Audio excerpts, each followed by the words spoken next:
Hi hello नमस्कार श्री स्वामी समर्थ। आजच्या माझ्या नवीन व्हिडिओमध्ये आपल्या सर्वांचं मी रुपाली स्वागत करत आहे। तर आज बनवूया आपण ऑमलेटची रेसिपी। तर आज मी तुमच्याबरोबर ऑमलेटची रेसिपी शेअर करणार आहे, कारण मधल्या वेळेत मुलांना जेव्हा भूक लागते, जेव्हा मुलांना काहीतरी खायचं असते, तेव्हा आपण मध्ये मग पौष्टिक असा आहारच मुलांना दिला पाहिजे, म्हणून मी बनवत आहे आज ऑमलेट। तर चला मी तुमच्याबरोबर ऑमलेटची रेसिपी शेअर करते। तर ऑमलेट बनवण्यासाठी आपल्याला लागणारं साहित्य घेत आहे मी इथे गंजामध्ये ठेचा टाकून घेत आहे, टोमॅटो पण चिरून घेतला आहे, हिरवी कांद्याची पात आणि कांदा पण चिरून घेतला आणि थोडी कोथिंबीर।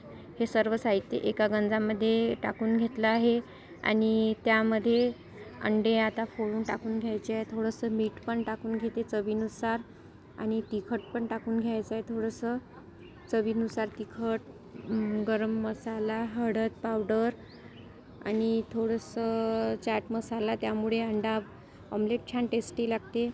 तर आता त्यामध्ये आपण अंडे फोडून टाकून घेऊया।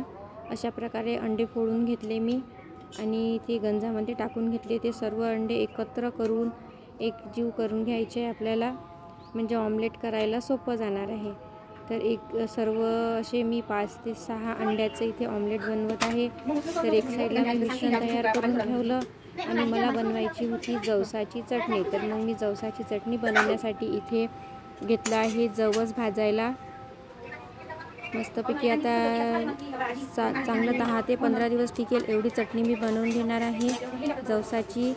जवसाची चटणी खूप आपल्याला पौष्टिक असते खाणं, त्यासाठी आता जवस भाजून घेतले आणि मिरच्या पण भाजून घेत आहे मी चटणीमध्ये टाकायला। आणि तुम्हाला जर चटणी आवडत असेल तर तुम्ही नक्की बनवा। हे माझ्याकडे जवस आहेत, माझ्या शेतातलेच जवस आहे, त्याची मी चटणी नेहमी बनवत राहते आणि मला आणि मुलांना आवडते आणि ही पौष्टिकही आहे। तर आता हे चटणीसाठी जवस भाजून झाली, मिरची भाजून झाली, त्यामध्ये 5-6 लसणाच्या कळ्या टाकून घेतलेल्या आहे।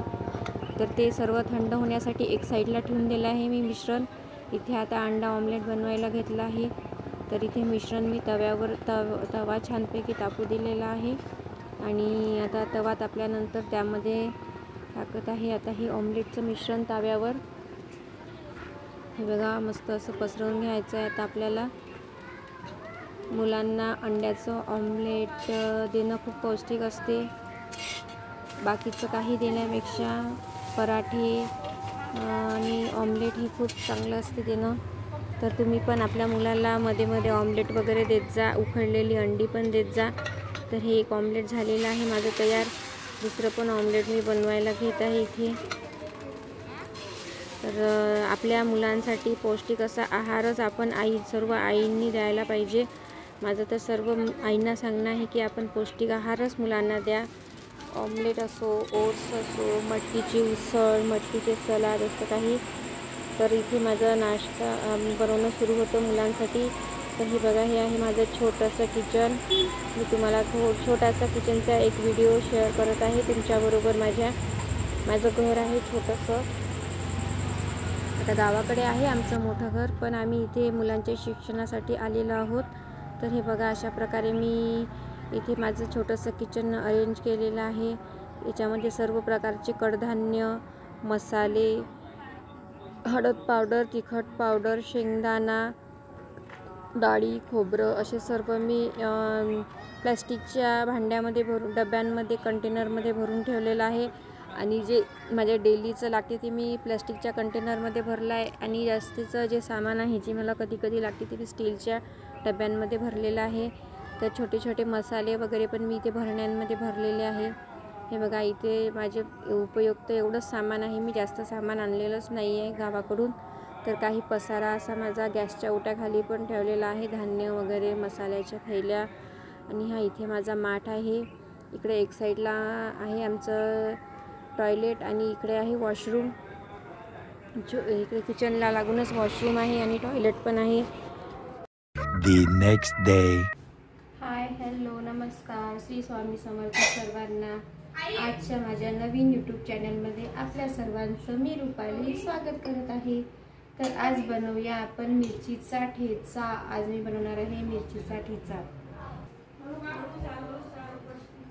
तर चला आता मी बनवत आहे मिरचीचा ठेचा. जेवणाची चव वाढवणारा पदार्थ म्हणजे ठेचा.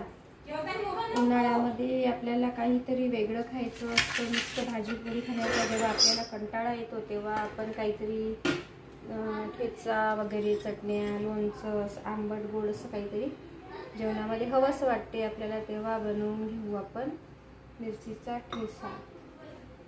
हे इथे मी अशा मिरच्या टाकून घेतलेल्या आहे ठेच्यासाठी आणि थोडासा 5-6 लसणाच्या कळ्या पण घेणार आहे.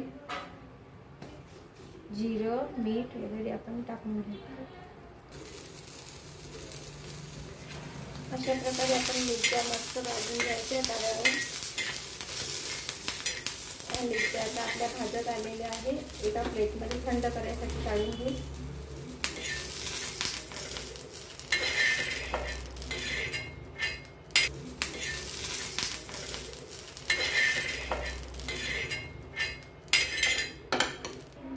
त्याच्यामध्ये टाकून घेतलं आहे आपण लसूण आणि थोडंसं जिरं, थोडंसं मीठ चवीनुसार.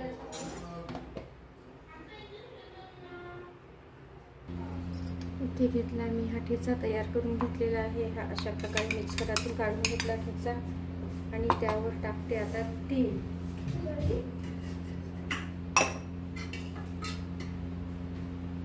थोडंसं तेल टाकून घेत आहे त्याच्यावर. अशा प्रकारे जेवणाचं ताट वाढलेलं आहे मी. या सर्वांनी जेवण करायला.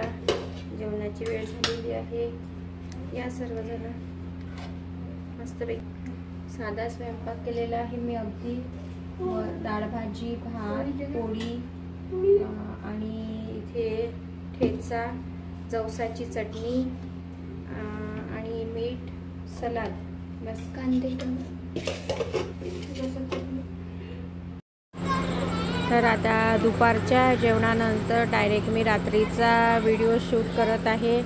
तर इथे झालेले आहे सर्वांचे रात्रीचे जेवण आणि जेवणानंतर मग मुलं बाहेर खेळायला निघाले होते. तर खेळून झाल्यानंतर मग मुलांना गाडी शिकायची होती. तर दिशा गाडी शिकायसाठी बाहेर निघालेली आहे. तर ही बघा, ही दिशा बसली आणि रॉकी पण त्यांच्या मनात लुडबुड करत आहे. हा आहे आमच्या शेजारचा कुत्रा रॉकी. तर हा बघा आता इथे गाडीवर बस म्हटलं की लगेच जाऊन बसतो गाडीवर आणि मुलांसोबत फिरायला पण जातो. तर हा होता माझा आजचा छोटासा व्लॉग. आवडल्यास लाईक करा आणि शेअर करा आणि नवीन असाल तर सबस्क्राईब करा. आला वरतो बाण आहे ना.